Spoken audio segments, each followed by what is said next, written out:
ಓಂ ನಿತ್ಯಾನಿತ್ಯಜಗದ್ಧಾತ್ರೆ ನಿತ್ಯಾಯ ಜ್ಞಾನಮೂರ್ತಯೇ ಪೂರ್ಣಾನಂದಾಯ ಹರಯೇ ಸರ್ವಯಜ್ಞಭುಜೇ ನಮಃ.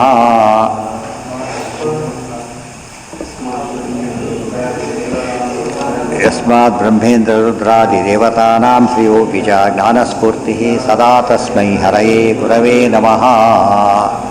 ಈಗ ದೇವರಿಗೆ ಬರೀ ಯಥಾರ್ಥ ಜ್ಞಾನ ಒಂದೇ ತಿಳಿದ್ರೆ ಸಾಧ್ಯ, ತಪ್ಪು ಮಿಥ್ಯಾಜ್ಞಾನನೂ ಗೊತ್ತಿರಬೇಕು, ಅದರ ತಪ್ಪು ಅಂತ ಗೊತ್ತಿರಬೇಕು, ಅದು ವಿಶೇಷ. ಅಲ್ಲಿ ಜ್ಞಾನ ಏನಾಗುತ್ತೆ ಅವನಿಗೀಗ ಪರ್ಫೆಕ್ಟ್ ಅಂದರೆ ಸ್ವಮತ ಸ್ಥಾಪನೆಯ ಜೊತೆಗೆ ಪರಮತ ಖಂಡನೆ ಮಾಡ್ತಕ್ಕಂಥದ್ದು ಕೂಡ ಏನಾಗಿದೆ ಜ್ಞಾನದ ಇನ್ನೊಂದು ಭಾಗ. ಅದು ಬರೀ ಒಪ್ಕೋತೀನಿ ನಾನು ಮಾತ್ರ ಸರಿ ಇದೆ, ಇನ್ನೊಬ್ಬರು ಬೈಬೇಡಿ, ಈ ವಾದ ನಮ್ಮಲ್ಲೇ ಜಾಸ್ತಿ ಇದೆ. ಬೇರೆಯವ್ರಿಗಿಂತ ನಮ್ಮ ಮಾಧ್ವರ ಏನು ಮಾಡ್ತಾರೆ, ಇನ್ನೊಂದು ಮತ ಖಂಡನೆ ಮಾಡಬೇಡಿ ಅಂತ. ಅವ್ರು ಖಂಡನೆ ಮಾಡಿದ್ದಾರೆ, ಬಿಟ್ಬಿಡ್ತಾರೆ ಅವರು ಅದ್ವೈತ ಖಂಡನೆ ಮಾಡೋದಕ್ಕೆ ಇವ್ರೇನು ಮಾಡಬೇಕಾಯ್ತು, ಅದ್ವೈತ ಖಂಡನೆ ಮಾಡಬೇಕಾಯ್ತು. ಇವರೇನು ಮಾಡ್ತಾರೆ, ಹಾಗೆಲ್ಲ ದ್ವೈತ ಹೇಳ್ಕೊಂಡು ಅದ್ವೈತ ಖಂಡನೆ ಮಾಡಬೇಡಿ ಅಂತ ಹೇಳ್ತಾರೆ. ಅದಕ್ಕೆ ಹೇಳ್ತಾರೆ, ಒಂದೊಂದು ತಪ್ಪನ್ನು ತಪ್ಪು ಅಂತ ಹೇಳದೆ ಹೋದರೆ ಸರಿ ಅಂತ ಪೂರ್ತಿ ಹೇಳಿದಾಗ ಆಗಲಿಲ್ಲ. ನೀವೇ ಆ ಪ್ರಶ್ನೆ ಉಳ್ಕೊಂಡು ಬಿಡುತ್ತೆ. ಹಾಗೇನೆ ಅವ್ರು ಹೇಳ್ತಾರಲ್ಲ ಅಂತ ಕೇಳ್ತಾರೆ. ಅವ್ರು ಹೇಳ್ತಾರಲ್ಲ ಅಂದರೆ ಉತ್ತರ ಕೊಡಬೇಕು. ಅದಕ್ಕೆ ಉತ್ತರನೇ ಖಂಡನೆ ಆಗೋದಾಗ ಅದನ್ನು ಅವರು ಇವತ್ತು ಕೂಡ ನೆನ್ಪಿಟ್ಕೊಳ್ರಿ. ಯಾವ ಮತ್ತವ್ರು ಕೂಡ ವಿಮರ್ಶೆ ಮಾಡಬೇಡಿ ಅಂತ ಹೇಳೋದಿಲ್ಲ, ಬೈಬೇಡಿ ಅಂತ ಹೇಳ್ತಾರೆ. ಯಾವುದನ್ನು ಮಾಡೋದಿಲ್ಲ. ಅವ್ರು ನಾವು ಆಗ್ತಿರೋದೇನು ಇವತ್ತು ನಾವು ಬೈತಿದ್ದೇವೆ, ಅದು ತಪ್ಪು. ಇನ್ನೊಂದು ಮಾತ್ರ ಬೈಯೋದ್ರ ಬದಲೇನು ಹೇಳಬೇಕು, ನಿಮ್ಮ ವಿಚಾರ ತಪ್ಪಿದೆ ಒಪ್ಕೋತಾರೆ. ಕೋರ್ಟಲ್ಲೇ ಕೆಳಗಿನ ಕೋರ್ಟ್ ಹೇಳಿದ್ರೆ ಮೇಲಿನ ಕೋರ್ಟ್ ತೆಗೆದು ಹಾಕಿಬಿಡುತ್ತೆ ಕೆಲವು ಸಲ. ಇನ್ಮೇಲೆ ಅವ್ನು ಡಿಸ್ಮಿಸ್ ಮಾಡಿ ಅಂತ ಹೇಳೋದು, ನ್ಯಾಯಾಧೀಶ ಡಿಸ್ಮಿಸ್ ಮಾಡಿಬಿಡಿ, ಅವ್ನು ಇನ್ವ್ಯಾಲಿಡ್ ಅಂತ ಹೇಳೋದಿಲ್ಲ. ಆ ವಿಷಯದಲ್ಲಿ ತಪ್ಪಾಗಿದೆ ಅಷ್ಟೇ. ಅವನಿಗೆ ಆ್ಯಕ್ಚುಲಿ ಅದರ ಪಾಯಿಂಟ್ಸ್ ಹಾಕ್ತಾರಂತ ಅದಕ್ಕೆಲ್ಲ. ಮುಂದೆ ಪ್ರಮೋಷನ್ಗೆಲ್ಲ ಏನು ಕೌಂಟ್ ಆಗುತ್ತೆ, ಎಷ್ಟು ಜಡ್ಜ್ಮೆಂಟ್ ಏನಾಗಿದೆ ನೋಡ್ತಾರೆ. ಪ್ರಮೋಷನ್ ಎಲಿಜಿಬಿಲಿಟಿ ಬರೋ ಪ್ರಮೋಷನ್ ಮಾರ್ಕ್ಸ್ ಇದೆ, ಅದಕ್ಕೊಂದು ಮಾರ್ಕ್ಸ್ ಸಿಗುತ್ತೆ ಅವರಿಗೆ. ತಪ್ಪು ಮಾಡೋಂಗಿಲ್ಲ ಮತ್ತೆ. ಆದರೆ ಒಂದು ತಪ್ಪಿಗೋಸ್ಕರ ಏನಾಗೋದಿಲ್ಲ, ಅದು ಮತ್ತೆ ಹೋಗೋದಿಲ್ಲ. ಆದರೆ ತಪ್ಪು ಅಂತ ಅಷ್ಟೇ ಹೇಳ್ಬೇಕು, ಬೈ ಆಗಿಲ್ಲ. ಇದು ನಮ್ಮಲ್ಲಿ ಏನು ಅಭ್ಯಾಸ ಶುರುವಾಯ್ತು, ಬೈ ಅಭ್ಯಾಸ ಶುರುವಾಗ್ಬಿಡುತ್ತೆ ಕೂತ್ರೆ ನಿಂತರೆ. ಅದಕ್ಕೆ ನಮ್ಮಲ್ಲಿ ದ್ವೇಷ ಶುರುವಾಯಿತು.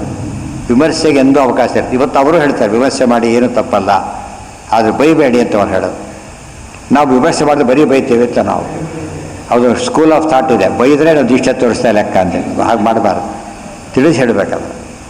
ಅದು ಇವತ್ತಿಗೂ ತಿದ್ಕೊಂಡಿಲ್ಲ ಯಾರು, ಕೆಲವರು ಬಿಟ್ಬಿಟ್ಟಿರ್ತೀವಿ, ಇವತ್ತಿಗೂ ತಿದ್ಕೊಂಡಿಲ್ಲ. ಅದರಿಂದಾಗಿಯೇ ಅದು ದ್ವೇಷ ಬೆಳೀತಾ ಹೋಗುತ್ತೆ.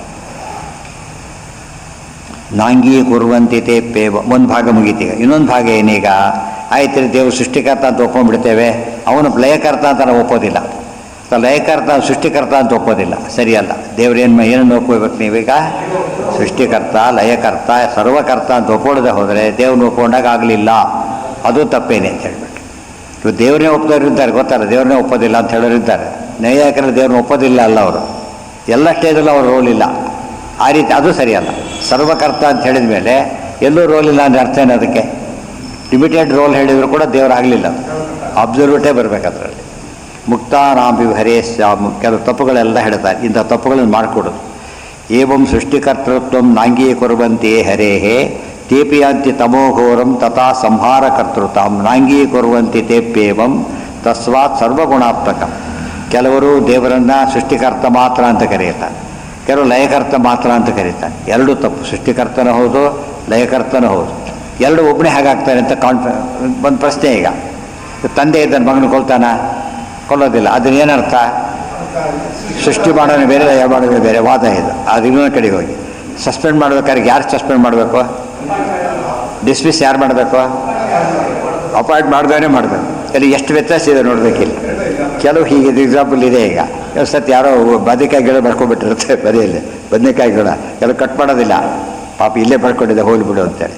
ಹಾಗೆ ಆಮೇಲೆ ತಿನ್ನೋದು, ಯಾಕೆ ನಮ್ಮನೆ ತಾನೆ ಅಂತೇಳಿ. ಇನ್ನೊಬ್ರು ಕೊಡು ನಮ್ಮನೆ ಇದು, ಕೊನೆ ಎಲ್ಲಿ ಬರ್ತದೆ, ಕೊನೆಗೆ ಮನೆಯಲ್ಲಿ ಬೆಳೆದು ತಿರ್ಬೋದು ಅಂತ ಆಗ್ಬಿಡುತ್ತೆ ಅಷ್ಟೇ. ಹಾಗಿಲ್ಲ, ಅದು ಮೋಹ. ಅದು ಆ್ಯಕ್ಚುಲಿ ಮೋಹ ಇರಬಾರ್ದು, ಕಿತ್ತು ಎಸ್ದು ಬಿಡ್ಬೇಕು ಆ ಕಡೆ ಅಷ್ಟೇ ಹೊರತು ಏನು ಮಾಡಬಾರ್ದು. ಧೃತರಾಷ್ಟ್ರನ ಪ್ರಿಯ ವಾತ್ಸಲ್ಯ ಆಗಬಾರ್ದು. ಅಯೋಗ್ಯ ಅಂತ ಗೊತ್ತಾಯ್ತು, ಅವತ್ತೇ ಬಿಸಾಕಿಬಿಡು ಅಂತ ಕೇಳಲಿಲ್ಲ. ಏನಾಯ್ತದ? ಕೆಟ್ಟೋಯ್ತು. ರಾಶಿ ಕಾಮನ್ ಸೆನ್ಸ್ ಅದು. ದೊಡ್ಡ ರಾಶಿಯಲ್ಲಿ ಒಂದು ಹಣ್ಣು ಕೆಡಕ್ಕೆ ಬಂದರೆ ತಕ್ಷಣ ತೆಗೆದು ಬಿಡ್ತಾರೆ ಬೇರೆ ಕಡೆ. ಅಲ್ಲೇ ಬಿಟ್ಟು ಉಳಿದು ಬೇಗ ಕೆಟ್ಟೋಗ್ಬಿಡೋದು. ವಂಶ ಕೂಡ ಹಾಗೆ ಕೆಡೋದು ಅಂತ ಹೇಳೋದು. ಎಷ್ಟು ಜನ ಕೆಡ್ತಾರೆ, ಅದು ಒಪ್ಕೊಳ್ಳಿಲ್ಲ ಅಂತ. ದೇವ್ರಿಗೇನು ಒಪ್ಕೋಬೇಕು ನಾವೀಗ? ಸರ್ವಕರ್ತೃತ್ವ ಅವನೇನು ಮಾಡಿದ? ಲೌಕಿಕ ನ್ಯಾಯ ಅಪ್ನ ಮಾಡೋದು. ಏನು ಹೇಳಿದ್ರು ಇವರು? ಕಂಡು ಸುಳ್ಳು ಅಂತ ಹೇಗೆ ಹೇಳಿದರು? ಮಗನಾದ ಒಂದು ಮಗನು ತಂದೆ ಮಗನು ಕೊಲ್ಲೋದಿಲ್ಲ. ಆದ್ದರಿಂದ ಸೃಷ್ಟಿಕರ್ತನೇ ಬೇರೆ, ಲಯಕರ್ತನೇ ಬೇರೆ. ಸೃಷ್ಟಿಕರ್ತ ಬ್ರಹ್ಮ, ಲಯಕರ್ತ ಶಿವ, ಮತ್ತು ಇನ್ನೊಬ್ಬನ ತಂದರು. ಇವ್ರು ಸರಿಯಾಗಿದೆ, ಬೇರೆ ಬೇರೆ ತಪ್ಪೋದು. ಆ ರೀತಿ ಮಾಡೋಕ್ಕೆ ಬರೋದಿಲ್ಲ. ಯಾವುದೋ ಆಫೀಸಲ್ಲಿ ಅಪಾಯಿಂಟ್ಮೆಂಟ್ ಆಗಿ ಯಾರೋ ಡಿಸ್ಮಿಸ್ ಅನ್ನೋಕ್ಕಾಗುತ್ತೆ ಅದನ್ನು ನೀ ಕೆಲಸ ಕೊಟ್ಟಿ ಅಂತ ಕೇಳ್ತಾನೆ ಫಸ್ಟ್ ಅವ್ನು ಡಿಸ್ಮಿಸ್ ಮಾಡಲಿಕ್ಕೆ. ಅಲ್ಲೇ ಉತ್ತರ ಇದೆ. ಎಲ್ಲವೂ ಹಾಗೆ ಇರೋದಿಲ್ಲ, ಕೆಲವು ವಿರುದ್ಧ ಇರುತ್ತೆ ವಸ್ತುಗಳೆಲ್ಲ.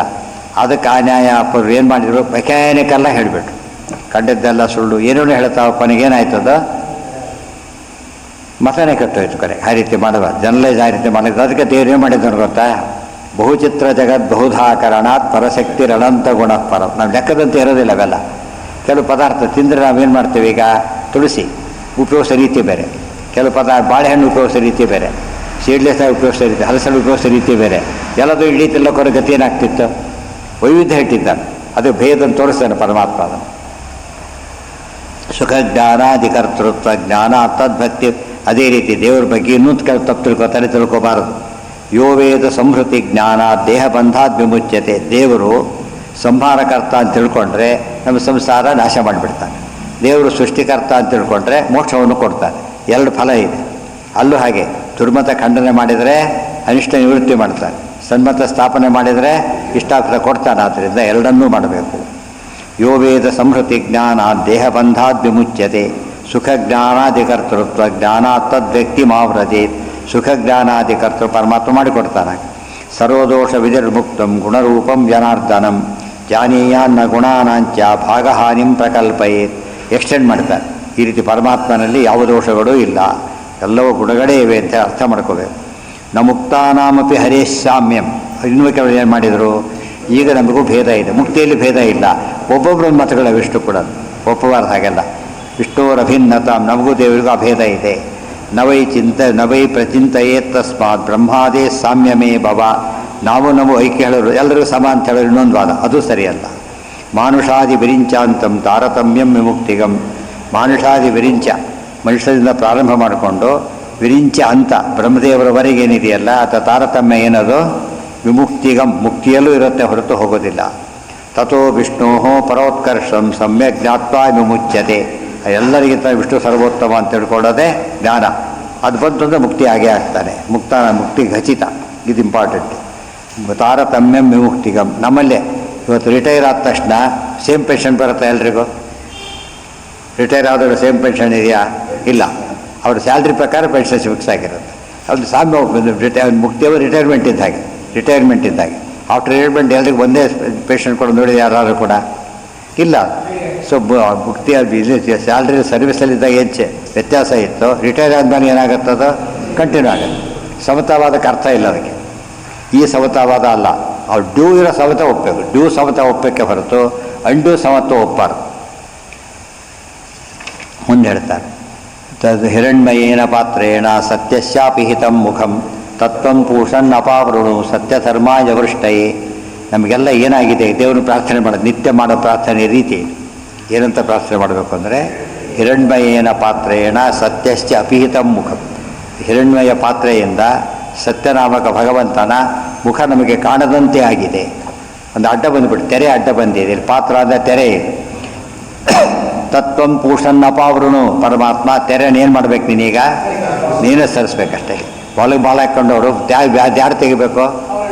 ಒಳಗಿದ್ದವರೇ ತೆಗಿಬೇಕು, ಹೊರಗಿಂದ ತೆಗಿಲಿಕ್ಕೆ ಬರೋದಿಲ್ಲ. ಯಾತಕ್ಕೆ ನಿಮ್ಮ ಕ್ಲೇಮ್ ಏನದಕ್ಕೆ? ಸತ್ಯಧರ್ಮರು. ಅದಕ್ಕೆ ಸತ್ಯಧರ್ಮ ರಥ ಆಯಜ. ನಮಗೆ ರೈಟ್ ಇದೆ, ಟಿಕೆಟ್ ಇದೆ, ಒಳಗೆ ಬಿಡಿ ಅಂತಾರಲ್ಲ, ಹಾಗೆ ಗೊತ್ತಾಯ್ತಾ? ತೋರಿಸ್ಬೇಕು ಅವರು, ಆಗ ಒಂದು ಬಾಗಿಲು ತೆಗಿತಾರೆ. ಇಲ್ಲದೆ ಹೋದರೆ ತೆಗೆಯೋದಿಲ್ಲ. ಸೊ ನಮ್ಮ ರೈಟ್ ಏನಿರಬೇಕು, ಸತ್ಯಧರ್ಮ ಅನುಷ್ಠಾನ ಮಾಡಬೇಕು. ಸತ್ಯ ಅಂದರೆ ಹರಿ, ಧರ್ಮ ಅಂದರೆ ವಾಯುದೇವರು. ಹರಿವಾಯುಗಳ ಹರಿ ಸರ್ವೋತ್ತಮತ್ವ ಅದು ತಿಳ್ಕೊಂಡವರಾದ್ದರಿಂದ ನಮಗೊಂದು ರೈಟ್ ಇದೆ ಕೇಳೋದಕ್ಕೆ. ನಾವು ಇದೇ ಸಿಟಿಸನ್ ಅಂತ ಕರೆಯೋದಿಲ್ಲ. ಸಿಟಿಸನ್ಗೇನು ಹಕ್ಕಿದೆ? ವೋಟಿಂಗ್ ಹಕ್ಕಿದೆ, ಎಲ್ಲ ಶುರುವಾಗುತ್ತೆ. ಬೇರೆ ದೇಶದಿಂದ ಬಂದು ಎಷ್ಟೇ ಶ್ರೀಮಂತನಾಗಿದ್ದರೂ ಏನೇ ಅಧಿಕಾರ ಇಲ್ಲ ಅವನಿಗೆ, ವೋಟಿಂಗ್ ಇಲ್ಲ. ಅದಕ್ಕೆ ನಾವಿವತ್ತು ಬರಬೇಕಾಗಿದೆ, ಅದು ಕೊಡು. ಸತ್ಯಧರ್ಮಾಯ ದೃಷ್ಟಯೇ ಹಿರಣ್ಮಯೇನ ಪಾತ್ರೇಣ ಸತ್ಯಸ್ಯ ಅಪೀತಂ. ಇದು ಪ್ರಾಬ್ಲಮ್ಮು. ತೆಗಿಬೇಕಾದವರವರು ನೀವು ಕೇಳ್ತಿರೋದು ನಾವು. ನಮ್ಮ ಹಕ್ಕೇನು ಸತ್ಯತ್ವ ರಚನಾಗಿದೆ. ಇಷ್ಟಿದ್ದಾಗ ನಮ್ಮ ಇಡೀ ಸ್ತೋತ್ರದಲ್ಲಿ ಏನಿದೆ, ಈಗ ನಿತ್ಯ ಹೇಳಬೇಕಾದ ಮಂತ್ರಗಳಿವೆಲ್ಲ ಕೂಡ. ಹಿರಣ್ಮಯೇನ ಪಾತ್ರೇಣ, ಅದನ್ನೇ ಬಾಗಿಲನ್ನು ತೆರೆದು ಸೇವೆಯನ್ನು ಕೊಡೋ ಹರಿಯೇ. ಬಾಗಿಲು ಅಡ್ಡ ಇದೆ, ತೆಗಿಬೇಕು ಅಂತ ಅರ್ಥ. ಯಾರು ತೆಗಿಬೇಕು? ದೇವರೇ ತೆಗಿಬೇಕು. ಅದು ಹಾಡು ಆ್ಯಕ್ಚುಲಿ ತತ್ವದ ಹಾಡು ಅದು. ನಮಗೂ ಅಷ್ಟೇ. ತೆನೆ ಇದೆ ಅಡ್ಡ. ಏನು ತೆನೆ ಇದೆ? ನಾರಾಯಣ ನೋಡ್ಬೇಕಾದ್ರೆ ಲಕ್ಷ್ಮೀದೇ ಅಡ್ಡ ಬರ್ತಾಳೆ ಅಂತ ಅರ್ಥ. ನಾರಾಯಣನವರು ಲಕ್ಷ್ಮೀ ಅಡ್ಡ ಬರ್ತಾಳೆ, ದನಕರಕ್ಕೆ ಬಂದಾಗ ಆ ಕಡೆ ಹೋಗಿಬಿಡ್ತಾರೆ, ದನಕರಕ್ಕೆ ಅಟ್ರ್ಯಾಕ್ಟ್ ಮಾಡುತ್ತೆ, ದೇವರನ್ನ ಮರ್ತು ಬಿಡ್ತಾರೆ ಇವರು. ಅದಕ್ಕೇನು ಮಾಡಬಾರ್ದು ನಾವೀಗ, ಏನು ಮಾಡಬಾರ್ದು, ದೇವರನ್ನು ಮರ್ಯಾದೆ ಇರಬೇಕು ಅಂತ ಕೇಳಿದರೆ ತೆರೆಗೆ ಒಳಗಾಗಬಾರ್ದು, ತೆರೆ ತೆಗೆದು ಬಿಡಬೇಕು. ತೆಗೆದು ನಮಗೆ ಬರೋದು ದೇವರೇ ನೀನೇ ಬಿಡಿಸು ಅಂತ ಅರ್ಥ. ಅದು ಆಚ್ಛಾದಿಕ ಆಮೇಲೆ ಅನ್ನೋದು ಇಲ್ಲಿ ಬೇಸಿಕಲಿ, ಅದು ಆಮೇಲೆ ಒಳಗಿರೋದವು, ಹೊರಗೆ ಕಾಣೋದಿವು, ಒಳಗಿಂದ ಬರೋದವು ಫಸ್ಟ್ ಸ್ಟೇಜ್. ಪರಮಾಚ್ಛಾದಿಕ ಹೋಗೋದೇ ಇಲ್ಲ, ಸರಿಸ್ತಾರೆ ಅಷ್ಟೇ, ಇದು ಮಾತ್ರ ಹೋಗ್ಬೇಕು. ಅದೆಲ್ಲ ಬಾಗಿನ ತೆರೆಯೋದಕ್ಕೆ ಅರ್ಥ. ಸೊ ಅದು ನೋಡೋದಕ್ಕೆ ಅದು ಏನು ದೇವರು ಬಾಲ ಕಳೆದರೆ ಬಾಗಿಲು ತೆಗಿಬೇಕು ಹೊರಗಿನ ಅರ್ಥ, ಗೊತ್ತಾಯ್ತಾ? ಇವ್ರು ಯಾಕೆ ಅಷ್ಟು ದೇವರು ಎಲ್ಲ ಕಡೆ ವ್ಯಾಪ್ತರಾಗಿದ್ದಾನೆ ಅಂದರೆ, ಬಾಗಿಲು ಅಂದರೆ ನಮ್ಗೆ ಅರ್ಥ ಆಗುತ್ತೆ. ಈಗ ದೇವರು ಎಲ್ಲ ಕಡೆ ಇದ್ದಾನೆ ಅಂತ ಹೇಳಿದ ಮೇಲೆ ಅಲ್ಲಿ ಯಾಕೆ ನೋಡಬೇಕು? ಪ್ರಶ್ನೆ ಅಡ್ಡ ಇದೆ, ಎಲ್ಲಿ ಹೋದರೂ ಅಡ್ಡ ಇದೆ ನಮಗೆ. ಎಲ್ಲ ಕಡೆ ದೇವರು ಎಲ್ಲ ಕಡೆ ಅಡ್ಡ ಇದೆ. ಯಾವುದು? ಧನಾದಿಗಳ ಮೋಹ ಅಡ್ಡ ಇದೆ. ಆ ಮೋಹ ಗೆಲ್ಲಬೇಕು ನಾವೇ. ಗೆಲ್ಲವರೆಗೂ ಏನಾಗೋದಿಲ್ಲ, ದೇವರು ಕಾಣಿಸೋದಿಲ್ಲ. ಅದಕ್ಕೆಲ್ಲ ದೇವರು ನೋಡೋಕ್ಕೆ ಯಾರೂ ಅಡ್ಡಿ ಇಲ್ಲ, ಲಕ್ಷ್ಮೀದೇವಿನೇ ಅಡ್ಡಿ ಇರೋದು. ಯಾರಿಗೆ ಅಡ್ಡಿ ಮಾಡ್ತಾರವರು? ಅಯೋಗ್ಯರಿಗೆಲ್ಲ, ಯೋಗ್ಯರಿಗೆ ಅಡ್ಡಿ ಮಾಡ್ತಾರೆ, ಅವೇ ತೆಗೆದು ಬಿಡ್ತಾರೆ. ಅಯೋಗ್ಯರಿಗೆ ಪರ್ಮನೆಂಟಾಗಿ ಅಡ್ಡಿ ಮಾಡ್ತಾರೆ, ಎಂದು ಕೂಡ ತೆಗೋ ಪ್ರಶ್ನೆನೇ ಇಲ್ಲ, ಯಾವಾಗಲೂ ಹಾಗೇ ಇರೋದು.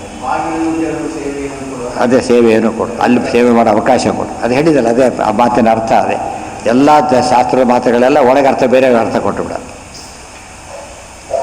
ಪಾತ್ರಂ ಹಿರಣ್ಮಯಂ ಸೂರ್ಯಮಂಡಲಂ ಸಮುದಾಹೃತಂ. ಇಲ್ಲಿ ಯಾವುದು ಅಡ್ಡ ಇದೆ ಅಂದರೆ, ಸೂರ್ಯನ ಬೆಳಕು ಅಡ್ಡಿ ಇದೆ. ದೇವರು ಸೂರ್ಯಮಂಡಲ ಒಳಗಿದ್ದಾನೆ, ಆ ತೇಜಸ್ ತಮ್ಮನ್ನು ಕುಗ್ತಾ ಇದೆ. ಈಗ ಅದಕ್ಕೇನಾಗ್ತಾ ಇಲ್ಲ, ಕಾಣ್ತಾ ಇಲ್ಲ. ಅದೇನು ಮಾಡಬೇಕು ಈಗ? ತೇಜಸ್ ಕಡಿಮೆ ಮಾಡಬೇಕು. ತುಂಬ ಬೆಳಕು ನೋಡೋಕ್ಕೆ ಕೈ ಅಡ್ಡ ಇಟ್ಕೊಳ್ಳೋದಿಲ್ಲ ನಾವೀಗ. ಇವತ್ತು ಸನ್ಲೈಟ್ ಮಧ್ಯೆ ಮಾಡ್ತಾನೆ, ಓದಕ್ಕೆ ಬರೋದಿಲ್ಲ ನಮಗೆ. ಅಷ್ಟು ಬೆಳಕು ಜಾಸ್ತಿ ಆಗಿಬಿಡುತ್ತೆ, ಓದಕ್ಕೆ ಬರೋದಿಲ್ಲ. ಕತ್ಲಿದ್ರೂ ಓದಕ್ಕೆ ಬರೋದಿಲ್ಲ. ಆಪ್ಟಿಮಮ್ ಆಗಿರಬೇಕು. ಅದಕ್ಕೆ ತೆರೆ ಹೇಗೆ ತೆಗಿಸ್ಬೇಕು ಅಂತ ಹೇಳಿ ಏನೋ ನಿನ್ನ ಮುಖ ಕಾಣಬೇಕು. ಅಪಿಹಿತಂ ಮುಖಂ ತತ್ತು ಪೂರ್ಣತ್ವತಃ ಪೂಷಾ ವಿಷ್ಣು ದರ್ಶಯತಿ ಸ್ವಯಂ ಸತ್ಯಧರ್ಮಾಯ ಭಕ್ತಾಯ. ಪರೆ ಹೇಗಿದೆ ಗೊತ್ತಾ? ಇನ್ನೊಂದು ನಾವು ಪ್ರಶ್ನೆ ಕೇಳ್ತೇವೆ. ತುಂಬ ಜನ ಭಕ್ತರು ನಾವಿದ್ದೇವೆ, ಎಲ್ಲರಿಗೂ ತೆರೆ ಅಡ್ಡ ಇದೆ. ಒಬ್ಬರು ತೆರೆ ತೆಗೆದ್ರೆ ಉಳಿದವ್ರಿಗೂ ಕಾಣಿಸ್ಬೇಕಲ್ಲ, ನಾವ್ಯಾಕೆ ಸಾಧನೆ ಮಾಡಬೇಕು? ಅಲ್ಲೇನ ಆ ಗುಂಪಿನಲ್ಲಿ ಸೇರ್ಕೊಂಡ್ಬಿಟ್ರೆ ಏನು ಮಾಡ್ತಾರೆ? ಒಬ್ರು ಕಂಡು ಎಲ್ರಿಗೂ ಕಾಣಲೇಬೇಕಲ್ವೇನು? ಯಾಕೆ? ಇಲ್ಲಿ ಕತ್ಲಿದ್ರೆ ಬೆಳಕು ಎಲ್ರಿಗೂ ತಾನೇ ಕಾಣಬೇಕೀಗ, ಅದಕ್ಕೆ ಉತ್ತರ ಕೊಡ್ತಾರೆ. ಈ ಕಣ್ಣಿನ ಕ್ಯಾಟ್ರಾಕ್ಟ್ ಇದೆ, ಅದು ಇದ್ದವರಿಗೆ ಕಾಣೋದಿಲ್ಲ. ಅದಕ್ಕೆ ಅದು ಇಂಡಿವಿಜುವಲ್, ಅರ್ಥ ಆಯ್ತು? ಇಂಡಿವಿಜುವಲ್ ಆದ್ದರಿಂದ ಅವನಿಗೆ ಕಾಣಿಸೋದೇ ಇಲ್ಲ, ಎಷ್ಟು ಬೆಳಕಾಗಿರೋ ಕಾಣಿಸಲ್ಲ. ಯಾಕೆಂದರೆ ಆ ತೆರೆ ಹೋಗಬೇಕು. ನಮಗಿರೋದಲ್ಲ ತೆರೆ ಎಂಥದ್ದೀಗ? ಪ್ರಾತಿಷ್ಠಿಕ ಅಂದರೆ ಏನು? ಇಂಡಿವಿಜುವಲ್ಲ ತೆರೆ. ನಮ್ಮ ತೆರೆ ಯಾರು ತೆಗೆಸ್ಬೇಕು? ತೆಗೆಯುತ್ತೆ.